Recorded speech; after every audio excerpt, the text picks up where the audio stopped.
ভোলা বরিশাল সেতু চাই এবং ভোলা একটা মেডিকেল কলেজ চাই। তো আপনারা জানেন ভোলার 22 লক্ষ মানুষ দীর্ঘদিন ধরে অনেক আন্দোলন সংগ্রাম করেছে, রাজপথে অনেক রক্তক্ষরণ করেছেন, অনেক নির্যাতন নিপীড়নের শিকার হয়েছে। তো গত পরশু থেকে আমরা শুনতে পাচ্ছি ভোলাতে নাকি মেডিকেল কলেজ দিবে।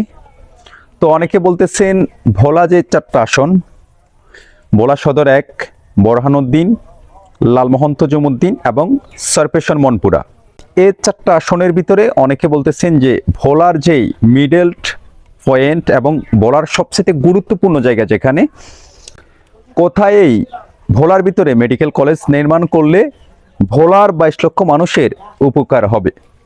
তো আমরা দেখতে পাচ্ছি অনেকে বলেন কুঞ্জুরাট, কেউ খাসেরহাট, কেউ লালমোহন, কেউ বোরহানউদ্দিন, কেউ ভোলা, কেউ সরপেশন, কেউ মনপুরা, অনেকে অনেক ধরনের কমেন্ট করেছেন।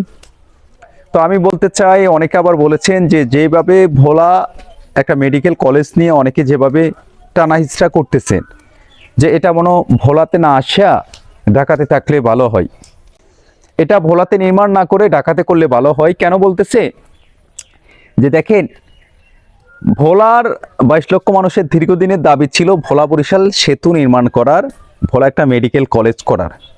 আমাদের এটা অনেক দিনের দাবি, এটা আমাদের প্রযোজ্য, এটা আমাদের অধিকার।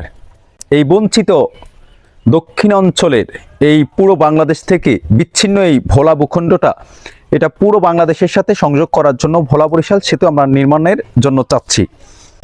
তো আপনারা যদি আপনাদের মন গড়া এভাবে মন্তব্য করেন, বৃহত্তর একটা স্বার্থে যদি সেটা চিন্তা করে যদি ভোলাতে যে মেডিকেল কলেজটা হবে সেটা কোথায় নির্মাণ করবে, একটু আপনারা এই ভিডিওর নিচে কমেন্টে জানাবেন, যাতে করে আপনাদের কমেন্টটা এমন গ্রহণযোগ্য হয় যেখানে নির্মাণ করলে প্রত্যেকটা ভোলার 22 লক্ষ মানুষের উপকার হবে।